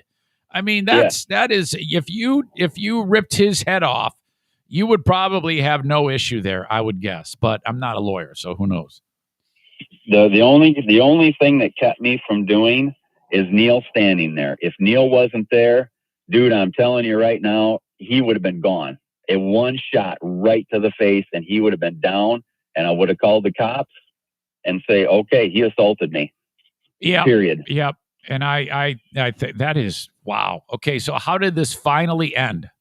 Well, and I lost my temper big time after that. And somebody called the manager, and then the manager comes up, who I know, and he's standing there, and I'm like, I let a few expletives fly. Yeah. And the guy's like, I didn't do any of that stuff. And I looked at the manager and I said, he got 3 to 4 inches from my face and then blew in my face. That is assault.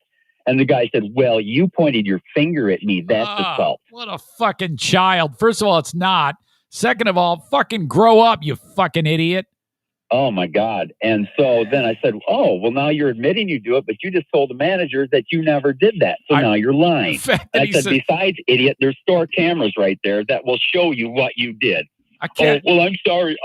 Here, let's shake hands. And I'm like, get the fuck away from me, you asshole. Yeah, you said that he wanted to try to fix it right there and make up with you. Maybe this guy has some type of a brain issue or something like that. Wow. Yeah. Yeah. And I'm backing away, and the store manager, then another lady comes up. She's like, you need to leave, sir, pointing at me. And I said, this fucking asshole just took his mask off and blew in my face 3 inches away. I said, what the hell would you do? Take him out for tea and have a kumbaya? No. I said, you're fucking out of your mind. Yep. I said, you're lucky I didn't take your goddamn head off. Right. And I said, stay the fuck away from me. Oh. And shit. the lady, and I said, you don't even fucking work here. I said, because your face isn't one of the pictures in the front of the store. So you get the fuck away from me.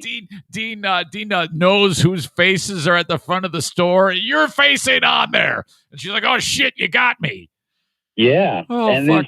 then she shut up, and she's trying to tell the guy, you better move on. You better move on. And the store manager is just kind of sitting there going, and I said, you come up to me again, that was your one and only chance. I said, I'm going to knock your fucking head right off your shoulders.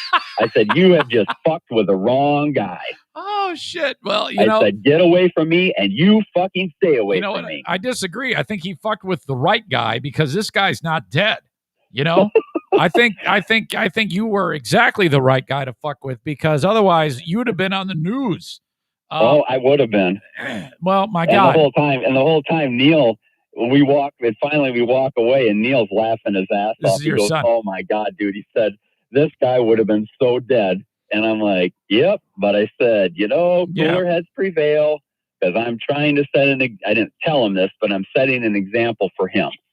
That's not the way to settle differences, because next thing you know, he's in school getting in fights. Well, Dad, you did it. Ain't worth it. So, well, I don't know. I mean, if you punched him in the face and knocked him out, and then you said, now, son, you need to know, he was in my space, and he used what he thought was weaponized COVID, and you saw what he did, and there is something to that. I know it sounds silly, but it's true.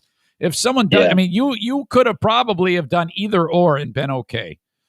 Probably best what you did, just because, kind of avoid all the red tape that would come with knocking a guy out. But my God, this dude is a lucky son of a bitch. Holy shit. Wow. Oh, man. So it is what it is. Yeah. Dude, so, while I got you here, let me ask you this. If you sit down with your doctor and he says, Dean, and you say, Doc, should I wear a mask? And he says, yes, you should. Would you listen to your doctor or would you listen to whatever you've Tucker read? Carlson. Really? No, I wouldn't wear it. I'm not going to wear it. Even if your doctor said? Yep. How come? How come you don't trust your doctor? Because I don't go to a doctor. Okay, so but what if you did? What if you did go to a doctor and he said, I really want you to wear that mask? Would you do it? Well, if he said, I want you to wear a mask, I'd be like, okay, thank you for advice, and I'll make decisions that I feel best in my life. So you think you know more than a doctor? Oh, I do. I'm an expert at it. All right, fine. I'm going to get nowhere with you. All right, yeah, appreciate the time. Good luck with the No horses. problem. I'll be over soon to clean your pool out for you. Say hi to Pooh for me. Stay the fuck away. Fucking idiot. All right, I'll talk to you. Bye. See ya. There you go. Legendary Boring Dean. He, man, I wish I could see that video of what that fucking kook was shooting. Because, truth be told, if I see you and you're not wearing a mask, yeah, I think you're fucking nuts. Okay? I really do. If you say to me, I'm not getting the vaccine, I think you're a lunatic. I love you, but you're crazy. Am I going to go up to you with a video and say, look what this guy's doing, he's stupid? No, fuck no, I'm not going to do any of that shit. Fuck it. Does it? Okay, it opens up a whole new Pandora's box about how I don't want to even go down the road. I've already said what I need to say about that. But the fact that guy tries to do that to him while he's just walking through the store is unbelievable. Holy shit. I think we have a strong nominee for Asshole of the Day there and a very late in the show version of that. All right. Let us get to email of the day. All right. Where are we? First of all, let's get to the shorter of the two. This is Jesse. Jesse writes this. Subject line, podcast blunder. Zane, this was my mistake of catching up on the podcast this morning. I jumped in the shower, had the Bluetooth speaker, was catching up on the Eric Zane Show podcast. My 6-year-old daughter walks in. She walked in while you were taking the shower? Is this a shower where you can't see your wiener? Let's just assume that it's a curtain that you can't see through.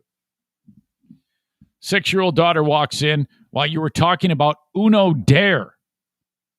She laughed at the chicken clucking part. And that you can either draw 2 or do a dare. Cluck like a chicken till your next turn. 5 seconds later, Eric talks about adult version that is like put your finger up your partner's asshole. Me feverishly lowering the volume. Oh my God. You got to be careful. You must be careful. Zaniac Mike Ball, who I'm going to beat his ass in the next marathon in October. He lets his kids listen, and I'm like, fuck, they're right on the edge. Sometimes that scares the shit out of me. The fact that young people could listen to this nonsense. I got several emails from people and correspondence from people who listen to both shows, this show and Free Beer and Hot Wings, and I simply asked, what do you think about it? And it came up recently, and then I expounded even on this show a little bit how it is simply a hangout. And there are no other dimensions to it. Now, let me just say this. This is from a purely critical standpoint. It seems to work.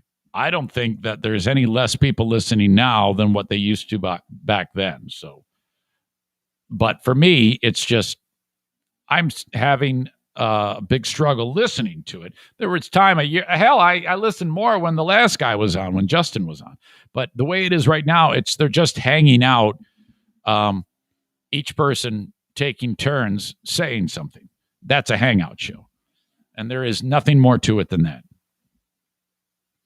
When we were doing the show, there was interviews, there was Joe stunts, there was fights, there was a absolutely different dynamic that took us to places that we couldn't have achieved otherwise. Had we just been a hangout show back then, the show wouldn't have been able to. So I don't know. It's absolutely different now, and I don't know. Is this a case of they have the same large number of audience because it's a habit? Maybe this is what people prefer now. I know I don't. Nathan writes, Zane, I started listening to you on Freeburn Hot Wings 11 years ago on the radio here in Marshfield, Wisconsin. A year later, that show was pulled from my area, and I've been a fancy idiot ever since. That's when you pay to like watch, because they do a lot of visual stuff now, and their show is available to download the audio. It's not a podcast, but they take their radio show and they put it online so you can listen to the radio show in that form. There was a period of time when I was going through my second divorce, and it was hard to listen to anything funny. I just needed a break to be sad for a while, he writes. After I'd won my wife back, wow, that you buried the lead. That's incredible. Well done. So are you telling me, Nathan, that you were getting your second divorce and you somehow fucking plugged the hole in the sinking vessel? Congratulations. I need to know more about that. He says, after that, I started listening again, and you were gone. You can tell by when I signed up. You can tell by when I signed up on Patreon how long it took me to find you again. He's relatively new to the sign up. I love this show on the podcast from day one, and I don't look at it like you've gotten better, more like just enjoying the ride. Well, okay. I guess I'll take that. You haven't gotten any better. It just looks like you're having fun. So he says he listens to both shows. He says, I listen to Freeburn Hot Wings because it's funny. I get that it's not for everyone, but I laugh every day because of them. And after so many years, they and you are like family. That being said, their show drastically has changed since you left. No more Joe stunts, no more fights. It's just not the same. Eric, you were always my favorite. You started so much shit, but you loved everyone. You say all the shit I'm thinking at the most offensive possible times, and it was and still is great. Thank you. But when you open your heart and you're fucking crying about something awful that's happened, it destroys me, and I cry right with you. Well, thank you. I try to be as open and upfront with you about everything. The fact that you bring conflict and humor together is such an endearing manner, and the freedom you have to address topics that radio will not touch, as well as listener interaction, makes the podcast must-listen content. Thanks for all you do. Don't change a thing. Thank you, Nathan R. Very kind, Nathan. I appreciate that. Now, there were some discussions that I had with some of you that were much more involved that, for me to throw those out there like that, I don't know, it's a little too confrontational. And I don't want, because that doesn't serve anybody. It would just cater to wanting to get something off my chest from another person's perspective. And I don't want to do that because, that kind of would alienate people like Nathan, who likes both shows. And I don't want to do that shit. Is that show for me? No, I've talked to you many times that I've listened. I still listen. Lately, I don't. It's just not for me anymore. They've changed as a show to something that's serving them, and that's all they can do, and that's what's good for them. And like I said, it seems to be working for them. It's just not my thing anymore. I'll look at what they talked about. I go, okay. And then it just doesn't, it's not like must listen for me in any way, shape, or form. And truth be told, it's taken a lot to get over the divorce for me. And a lot of the reasons why I would listen to what was going on, to try to get an idea where their heads were, and more about, because I obviously know them very, very well, or at least knew them. And so I'm listening for various things that you probably wouldn't be listening for because you don't know them the way I knew them. So there's that. But now I just don't really care that much anymore. All right. So there you go. I asked you and you answered, so I appreciate that. I asked you to weigh in on that. Thank you to Bleeding Heart Brian. He sent me a ton of stories. I'll get to those later. Michael Ball, thank you for that one. And Zaniac Dirk, Red State Dirk, he started sending stories again. Thank you. If you ever want to be a contributor to the Eric Zane Show podcast, it really helps move the meter on things to talk about. Contribute to the show. If you see a story that you like, just send me the link, eric@ericzaneshow.com. And then it might be, now I don't use all of them. If I don't use yours, don't be butthurt. Keep sending them. Okay. And sometimes I might not even acknowledge that you sent it because it gets lost in my brain. But send along stories, eric@ericzaneshow.com. And if you ever want to advertise in the podcast, if you have a business or you know somebody who thinks you think might be a good on the podcast, by all means, don't be a stranger. Reach out, eric@ericzaneshow.com, and I can tell you how it works. There's no cost in that, of course. It's all free to get the inquiry going about what I do and how it works. eric@ericzaneshow.com. Like my friend Mario from the Mario Flores Lakeshore team of Van Dyke Mortgage. Get yourself a mortgage, for God's sake. Quit paying rent to a sleazy landlord. Now, if you have great credit, this is an easy process. You just reach out to Mario from any of the 50 states, with the exceptions being Maine, South Carolina, Hawaii, and Alaska, and say, hey, I'm a Zane Show podcast listener. I want to do a refi. Zane said you can get me a lower interest rate on a 15-year. I'm in a 30 right now. That's a possibility. That's going to happen, okay? Some of you folks, the credit issue is a little bit of a problem, and I really don't want you to feel bad about that. A lot of people go through that, and it's a little embarrassing for some. Don't let that slow you down. Mario was in that boat, and that's why he is an expert at making this a possibility for you. Get into a mortgage. Reach out to Mario today at 231-332-6505 or click on his logo at ericzaneshow.com. NMLS number 3035. Thank you very much. Okay, last but certainly not least, if you want to get your CPL so you can carry your pistol concealed and you are in West Michigan, there's only one place to get this done. Prince Arming. Classes every month. PrinceArming.com. That's PrinceArming.com. Or get to his Facebook page from ericzaneshow.com. Click more, click events, sign up for the class. It's $125 to take the class. It's either broken up 4 hours a day over 2 days or one big Saturday 8-hour session. You're done with the class. You've passed the test. You get the certification. That's it. You take it to your county. You apply for your pistol license. 6 weeks later, you've got it. There you go. When you go to the county, that's going to cost you $110 too. But seriously, when it comes to Prince Arming, you don't even have to own a gun because you just need to take the class. That's the first thing you should do. Forget owning the gun.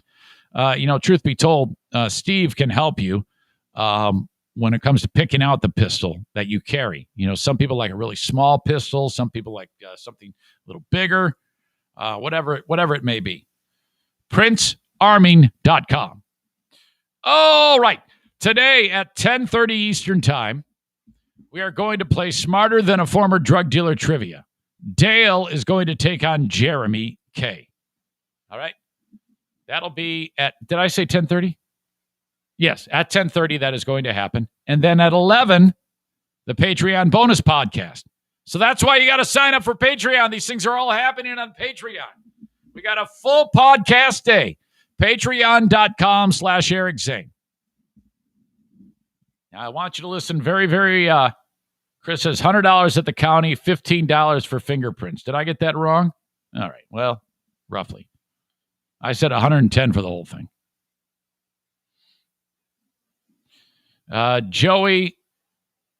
Kate says, that's a nice letter, Nathan, referring to his letter about both shows. Chris says, I think that the Freeburn Outwing show is doing everything they can to make sure they don't get canceled. Patriot Nick says, it's not that we think we know more than our doctors. it's more that we understand the risk and willfully accept those risks. It's called dangerous freedom. Huh?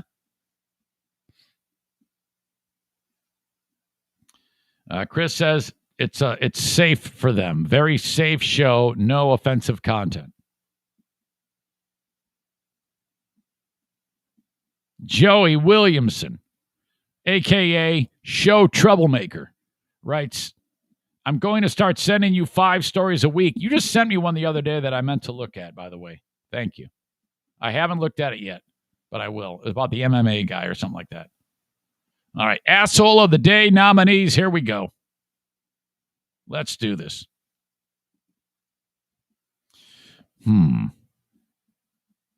Okay, I told you about Bruce and his dislocated patellas. Told you about Daisy throwing up an entire toy box of dog toys. Talked to you about Jacob Bennett making the NFK's day with the Hams beer sign delivery. There's no assholes there. The guy accused of murder out on bond with the Tiger, leading police on the high-speed chase and then getting arrested. We still don't know where the Tiger is. Asshole of the Day nominee is Tiger owner. Let's see. Zumach, nah. I talked to you about recording on the Shitty Song of the Week podcast. I talked to you about Carl on Chrissy Mayer, talking about your old pal Eric. Talked to you about Tim Tebow, Jacksonville Jaguars. Adam Thielen saying Lambeau Field sucks. Let's just throw in Packer fans for the Asshole of the Day nominee. How about the guy who who coughed on Dean? That could be your Asshole of the Day. Throw in your votes. Get them in now. Every day I do the same thing. I can't find the frickin' magic marker. Former Father Langlois, the kid toucher in West Michigan, was yesterday's Asshole of the Day. All right. It's the guy. It's got to be the guy who breathed on Dean.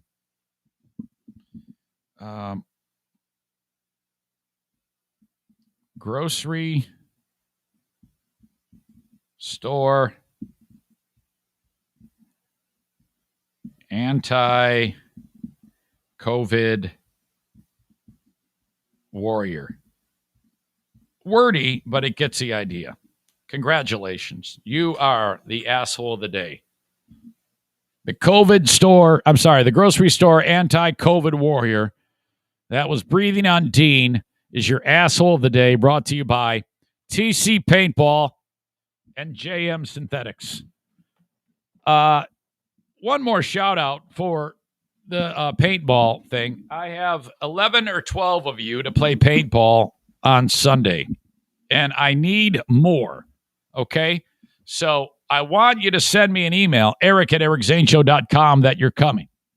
All right? Please, please, please, because I like to have more people there. It's more fun. I need at least 20 for the best time possible. So if you've been thinking about it, do this. Eric@ericzaneshow.com.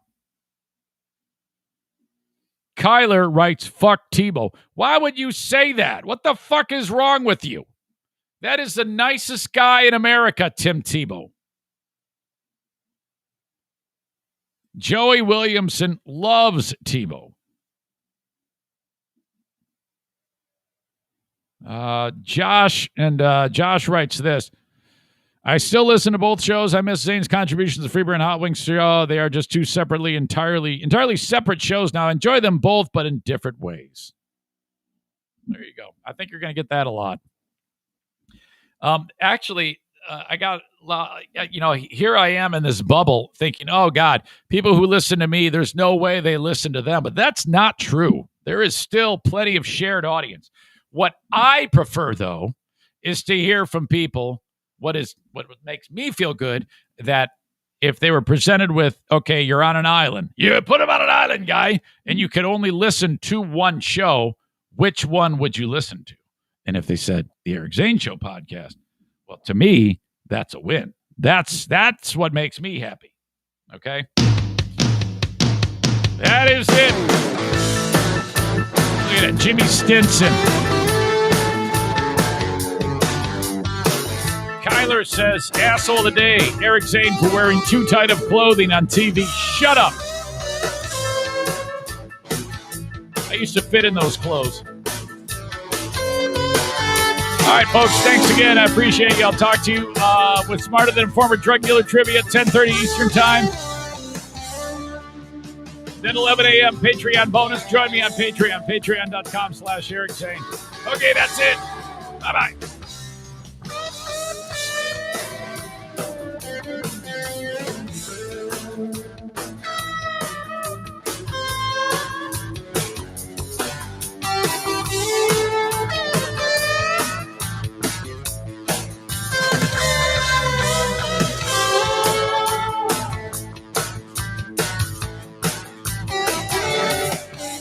Patreon at 11 a.m. I don't know. Did I say noon?